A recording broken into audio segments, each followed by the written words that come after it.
Salve, salve galera, tranquilo? Seguinte, nossa aula de hoje ela vai funcionar de um esquema diferente, certo? Ela é a segunda parte, o segundo assunto, a respeito do conteúdo de renascimento cultural.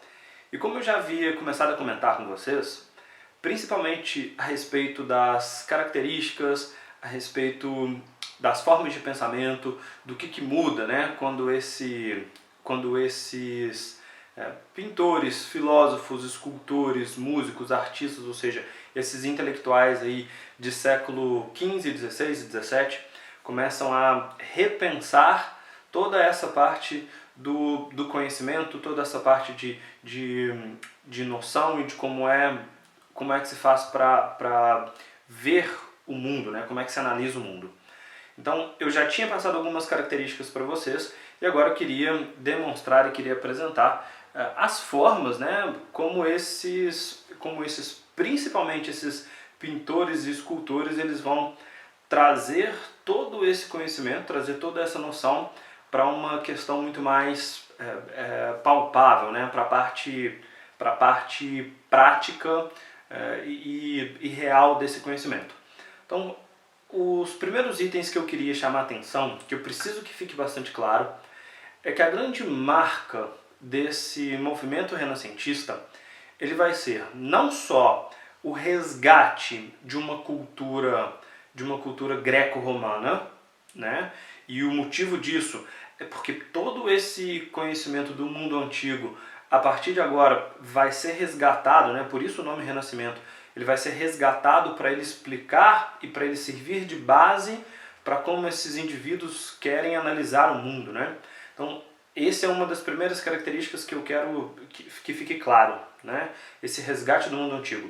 E o outro ponto vai ser principalmente a mudança e a transformação de um pensamento teocrático para um pensamento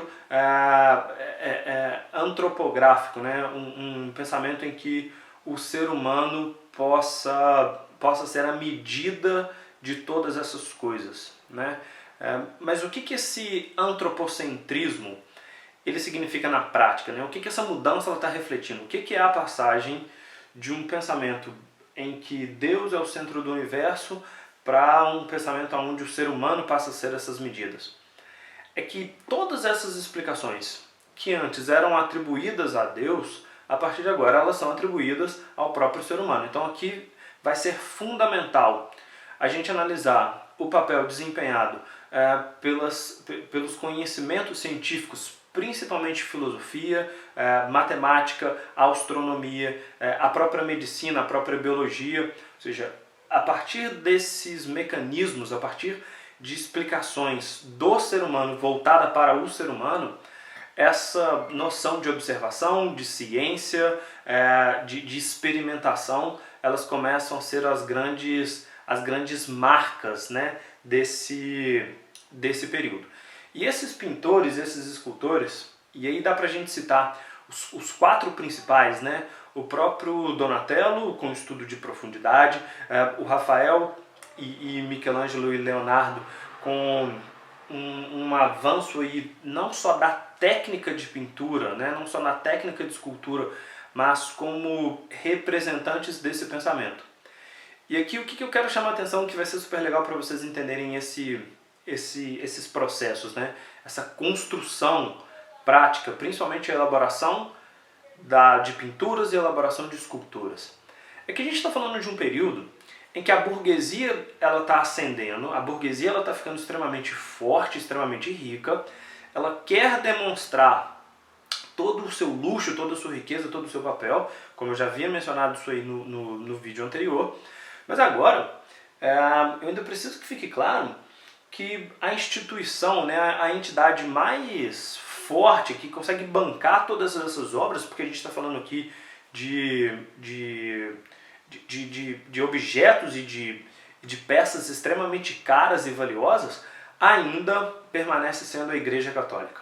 Então, observem a grande contradição e observem como é que esses renascentistas eles têm um papel fundamental, porque eles vão estar criticando e mudando o posicionamento mundial, né? Ou seja, eles vão estar fortalecendo a ideia de que a explicação de todas as coisas deve ser feita pelo próprio homem, pelo próprio ser humano, dentro da própria Igreja Católica. Então isso aumenta ainda mais o valor dessas pessoas, né?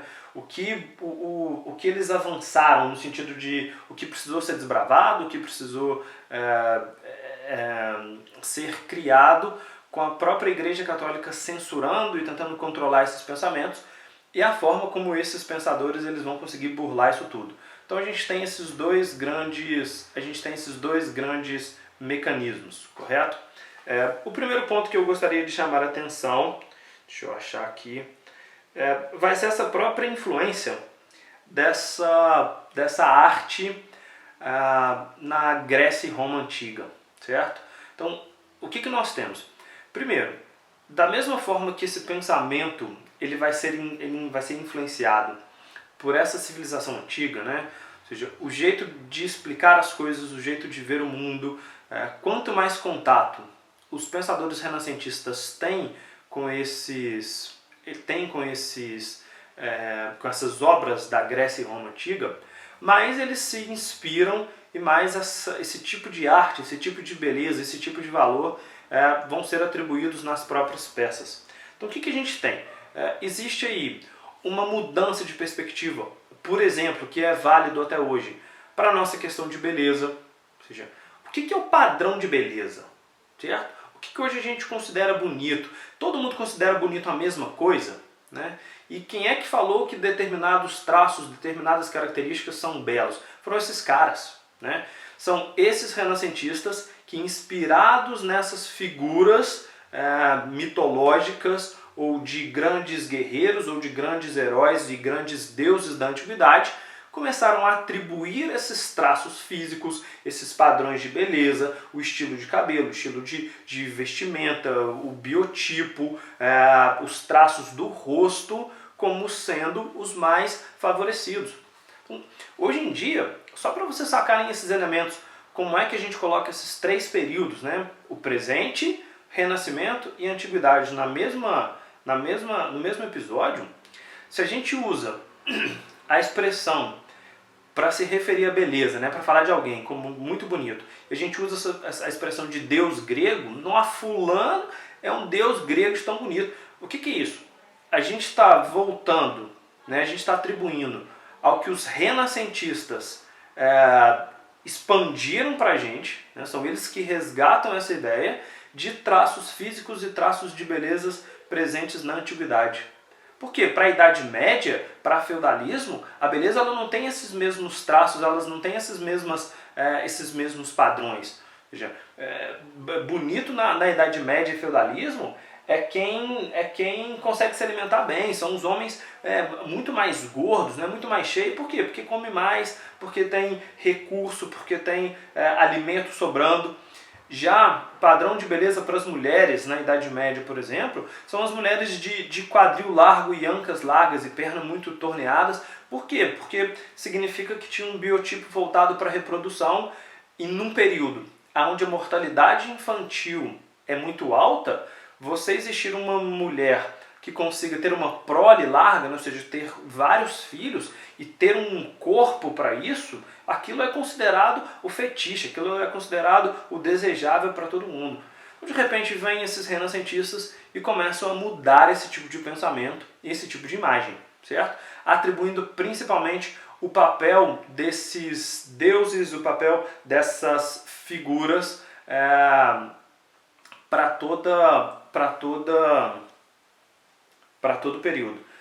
O mesmo vale para a própria arquitetura da Grécia e Roma antiga, que vão servir de inspirações, esculturas que também servem aí de base para o que eles vão trabalhar.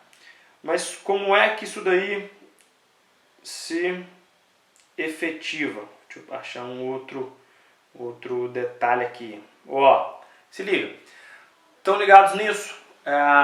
Fibonacci. Aqui, olha que legal isso, hein? Aqui, para esse período, uma das maiores preocupações e um dos maiores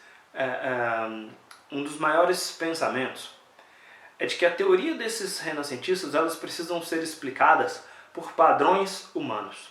E nesse caso, nada melhor do que a matemática para servir como modelo.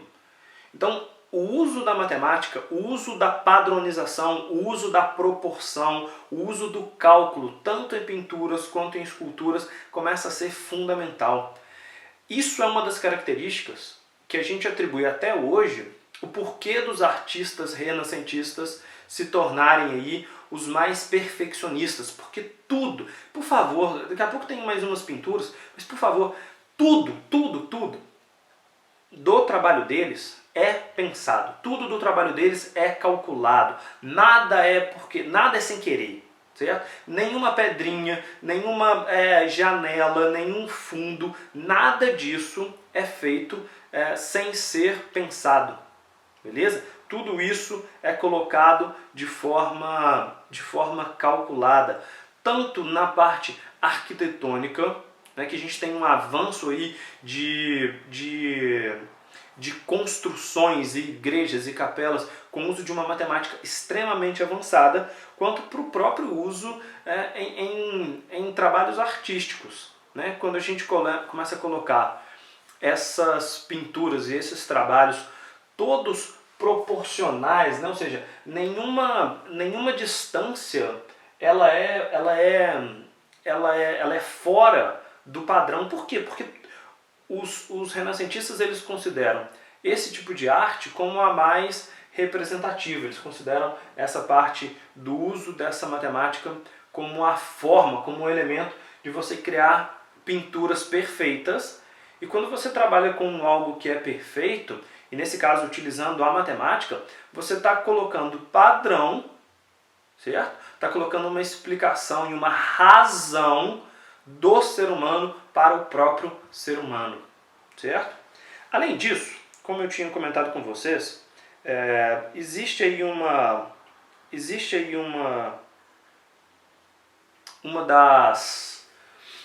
um dos usos desses renascentistas, principalmente em relação à Igreja Católica, né? Como são eles os produtores dessa arte, mas quem financia, quem está pagando essas esculturas, são principalmente a Igreja Católica. Existe um dilema muito grande em como é que esses renascentistas eles vão entregar uma obra inspiradas nos deuses, nos heróis, nos guerreiros da Grécia e Roma antiga, sendo que esse tipo de arte, esse tipo de religião, né, são considerados religiões pagãs para uma... Deixa eu achar uma outra, peraí. Voltou. Como é que esses artistas eles vão conseguir atribuir essas características, né, usar esses deuses e heróis para elementos católicos? Então, a grande jogada desses pintores para conseguir passar isso daí por debaixo do pano é simplesmente mudar o nome desses personagens. Como assim? Nós temos essa figura, uma das maiores esculturas da humanidade, que é a escultura do Davi, do Michelangelo, certo? E o que essa escultura ela traz para a gente é principalmente as formas, o padrão e o tipo de beleza muito usado na Grécia Antiga para os deuses. E nesse caso, a figura do Adão ela representa aí o Apolo, deus do sol e deus da beleza masculina, certo? Só que ela é modificada para esse personagem bíblico. Para quê? Para a Igreja Católica comprar essa ideia, né? Conseguir financiar esse tipo de estudo.